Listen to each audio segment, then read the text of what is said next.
ಇವತ್ತು ಸಂದೇಶ, ಗುರುಗಳ ಸಂದೇಶ ಜಾತ್ರೆ ಯಾತಕ್ಕೋಸ್ಕರ ಅಂತ ಹೇಳಿದ್ರೆ, ಇವತ್ತು ಗುರುಗಳು ಕೊಟ್ಟಂತಹ ಸಂದೇಶಗಳು ಏನಿದೆ ಅದು ನಮ್ಮ ಯುವ ಜನತೆಗೆ ಸಿಗಬೇಕು ಅಂತ ಹೇಳಿ.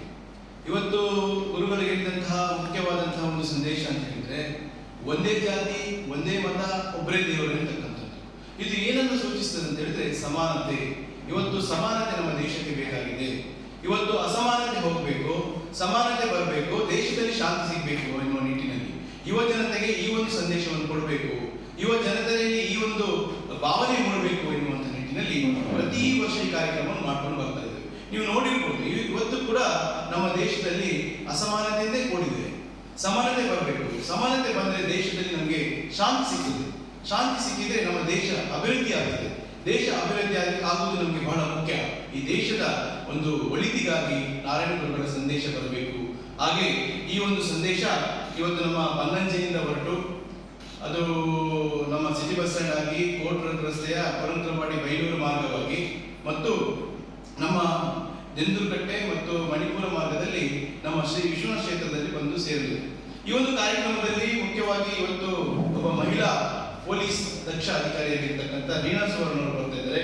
ಹಾಗೆ ರವಿ ಪಾಣರ ಅಂತ ಹೇಳಿ ಇವರೊಬ್ಬ ದೈವನರ್ತಕರು, ಇವರು ಕೂಡ ಈ ಒಂದು ಕಾರ್ಯಕ್ರಮವನ್ನು ಒಂದು ರಥಕ್ಕೆ ಉದ್ಘಾಟನೆ ಕೊಡ್ತಕ್ಕಂಥ ಕೆಲಸವನ್ನು ಮಾಡ್ತಾರೆ. ಹಾಗೆ ಈ ಕಾರ್ಯಕ್ರಮದಲ್ಲಿ ಬಹಳಷ್ಟು ಮಂದಿ ನಮ್ಮ ಶಾಸಕರಿರ್ಬೋದು ಮತ್ತು ನಮ್ಮ ಸಂಸದರಿರ್ಬೋದು ಮತ್ತು ರಾಜಕೀಯ ನಾಯಕರು ಕೂಡ ಎಲ್ಲ ಈ ಕಾರ್ಯಕ್ರಮದಲ್ಲಿ ಭಾಗವಹಿಸ್ತಾರೆ. ಹಾಗೆ ಈ ಕಾರ್ಯಕ್ರಮ ಒಂದು ಬಿಲ್ಲವ ಸಮಾಜಕ್ಕೆ ಮಾತ್ರ ಸೀಮಿತವಾಗಿರುತ್ತೆ. ಇದರಲ್ಲಿ ಎಲ್ಲ ನಾರಾಯಣಗಳ ಅನ್ವಯಗಳು ಕೂಡ ಭಾಗವಹಿಸುವಂಥದ್ದು. ಈಗಾಗಲೇ ಈ ಕಾರ್ಯಕ್ರಮಕ್ಕೆ ಬಹಳಷ್ಟು ಶುಭಾಶಯಗಳು ಬರ್ತಾ ಇದೆ. ಬೇರೆ ಬೇರೆ ಸಮುದಾಯಗಳಿಂದ, ಬೇರೆ ಬೇರೆ ಧರ್ಮದ ಗುರುಗಳಿಂದ ಇದಕ್ಕಿಂತ ಕಾರ್ಯಕ್ರಮಗಳು ಆಗಬೇಕು ಎನ್ನುವಂಥ ನಿಟ್ಟಿನಲ್ಲಿ ಅವರೆಲ್ಲ ತಮ್ಮ ಶುಭಾಶಯಗಳನ್ನು ತಿಳಿಸ್ತಾ ಇದ್ದಾರೆ. ಹಾಗೆ ಪತ್ರಕರ್ತರಲ್ಲಿ ಕೂಡ ನಾನು ವಿನಂತಿ ಮಾಡ್ತೇನೆ, ನೋಡಿ ಇವತ್ತು ನಮ್ಮ ನಾರಾಯಣ ಗುರುಗಳ ಸಂದೇಶ ನಮ್ಮ ಯುವ ಜನತೆಗೆ ಸಿಗಬೇಕು. ಅದರಲ್ಲಿ ಕೂಡ ನಿಮ್ಮ ಪಾತ್ರ ಕೂಡ ಇದೆ. ಇವತ್ತು ಇದನ್ನು ಒಳ್ಳೆಯ ಪ್ರಚಾರವನ್ನು ಕೊಟ್ಟು ಇಂಥ ಕಾರ್ಯಕ್ರಮಗಳು ನಮ್ಮ ಅಲ್ಲಿ ನಡೀಬೇಕು, ಇಂಥ ಕಾರ್ಯಕ್ರಮವನ್ನು ಯಶಸ್ವಿ ಮಾಡಿಕೊಡುವಲ್ಲಿ ನಮ್ಮ ಪತ್ರಕರ್ತ ಮಿತ್ರರು ಕೂಡ ಸಹಕಾರ ಮಾಡಬೇಕಂತ ಈ ಸಂದರ್ಭದಲ್ಲಿ ಕೇಳಿಕೊಳ್ತೇನೆ.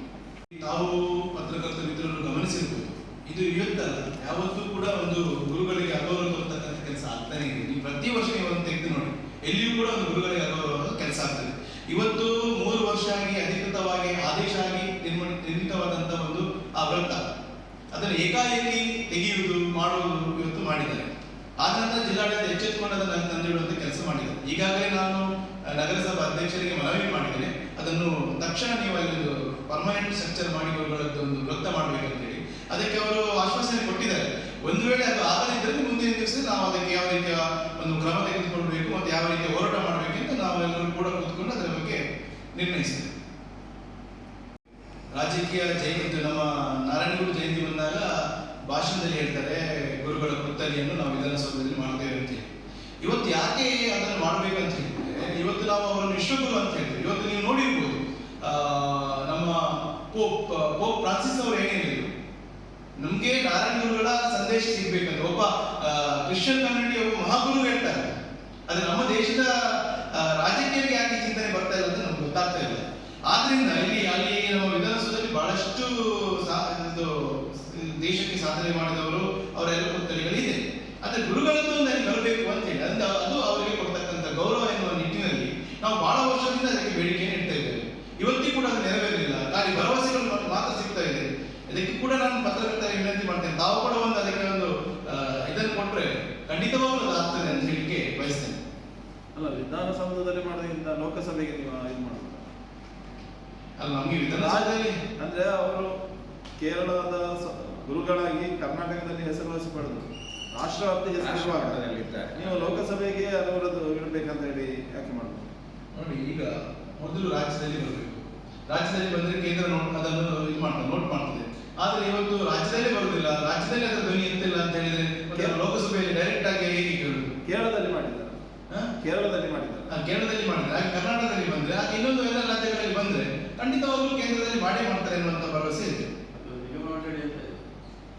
ನೋಡಿ, ನಿಗಮ ಮಂಡಳಿ ಎನ್ನುವಂಥದ್ದು ಇವತ್ತು ನಿಮ್ಗೆ ಗೊತ್ತಿದೆ, ಕೇವಲ ಸರ್ಕಾರ ಬಂದಾಗ ಅದನ್ನು ನಾವು ಮಾಡ್ತೇವೆ, ಅದಕ್ಕೆ ಬೇಕಾದ ಜ್ಞಾನವನ್ನು ವಿನಿಯೋಗ ಮಾಡ್ತೇವೆ ಅಂತ ಹೇಳ್ತಾರೆ.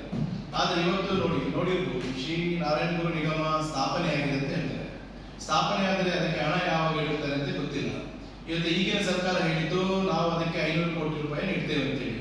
ಈಗಿನ ಸರ್ಕಾರವು ಕೂಡ ಹೇಳ್ತಾ ಬರ್ತದೆ, ಮೊನ್ನೆ ಕೂಡ ಹೇಳಿದ್ರು ಇನ್ನು 10 ಕೋಟಿ ಇರ್ತೇವೆ ಅಂತೇಳಿ. ಈ ರೀತಿ ಆಗ್ತಾ ಇದ್ರೆ ಬಿಟ್ರೆ ಅದು ಎಲ್ಲಿಯೂ ಕೂಡ ಇವತ್ತು ಜಾರಿಗೆ ಬಂದಿಲ್ಲ ಸರ್. ಅಲ್ಲಲ್ಲಿ ಹೋರಾಟ ನಡೀತಾನೆ ಇದೆ, ಆದ್ರೆ ಏನೊಂದು ಗೊತ್ತಿಲ್ಲ. ಆದ್ರೆ ಇವತ್ತು ಇದಕ್ಕೊಂದು ಬಹಳ ದೊಡ್ಡದ ಹೋರಾಟ ಮಾಡಬೇಕಾಗಿದೆ. ಇವತ್ತು ನಾವೆಲ್ಲರೂ ಈಗ ಈಡಿಗ ಸಮಾಜ ಇರ್ಬೋದು, ಬಿಲ್ಲವ ಸಮಾಜ ಇರ್ಬೋದು, ಅಥವಾ ನಾಮಧಾರಿ ಸಮಾಜ ಇರ್ಬೋದು, ಒಂದು 26 ಉಪಜಾತಿ ಪಂಗಡಗಳಿವೆ. ಇವರೆಲ್ಲರನ್ನು ಒಂದು ಕಡೆ ಒಗ್ಗೂಡಿಸ್ತಕ್ಕಂಥ ಕೆಲಸ ಇವತ್ತು ಆಗಿಲ್ಲ. ಒಂದು ಇದರಲ್ಲಿ ನಾವು ಅವರನ್ನೆಲ್ಲ ಒಗ್ಗೂಡಿಸಿದ್ರೆ ಖಂಡಿತವಾಗ್ಲೂ ನಾವು ಒಂದು ಗಟ್ಟಿಯಾದ ಧ್ವನಿಯನ್ನು ಸರ್ಕಾರಕ್ಕೆ ಮುಂದಿನ ದಿವಸದಲ್ಲಿ ಕೊಡ್ಬೋದು. ಹಾಗೆ ನಮ್ಮ ಹಿರಿಯರು ಕೂಡ ಬಹಳಷ್ಟು ಚಿಂತನೆ ಮಾಡ್ತಾ ಇದ್ದಾರೆ. ಮುಂದಿನ ದಿವಸದಲ್ಲಿ ಆಗದಿದ್ರೆ ಆ ರೀತಿಯ ಹೋರಾಟ ಅಗತ್ಯತೆ ಇದೆ ಅಂತ ಹೇಳಿಕ್ಕೆ ಬಯಸ್ತೇನೆ.